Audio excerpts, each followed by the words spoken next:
من سيحبك أكثر من الرحمن؟ من سيحبك أكثر منه سيبقى معك للنهاية.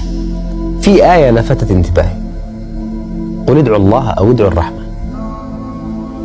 الآية هذه لها معنى قريب مباشر يمكن أن يفهمه أي شخص دون عناء أو جهد كبير، وهو أن الله هو الرحمن، وبأي اسم تشاء ادعو، وبذلك يخطط الله لك الطريق حتى لا تشق على نفسك، فاسلك إذا شئت طريق الله أو اسلك طريق الرحمن، فكلاهما يوصلك إلى مبتغاك.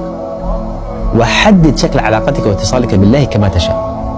إذا كنت تعبد الله أو كنت تعبد الرحمن فأنت تعبد إلها واحدا على كل حال، لكن شكل عبادتك ومقامك الذي أقمت فيه نفسك هما ما سيختلفان. بمعنى، إذا كنت طبيبا اسمك محمد، عندما أناديك يا محمد أو عندما أناديك دكتور محمد، في النهاية أنا أنادي شخص واحد وليس شخصين، لكن طريقة ندائي لك ستحدد شكل علاقتي. ولله المثل الأعلى، طريق دعائك لله سيحدد شكل علاقتك به.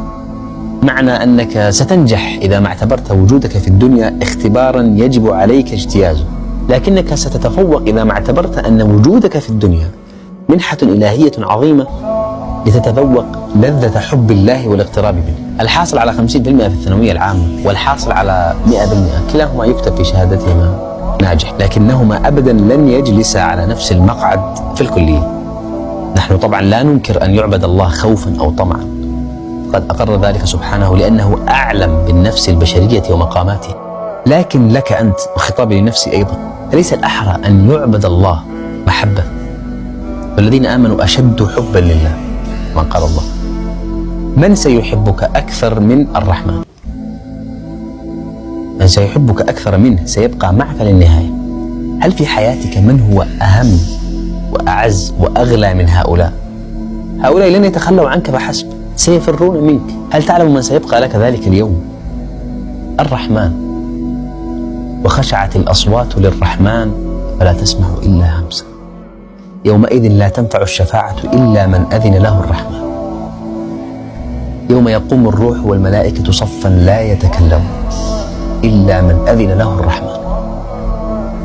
موقف مهيب جلل تقف فيه وحيدا خائفا، تحمل فوق كتفيك ذنوبك، تخلى عنك أقرب الناس لك، فتجد الله رغم كل ما اقترفته في حقه يتحدث عن ذاته بوصفه الرحمن، لا الجبار ولا المنتقم، الرحمن.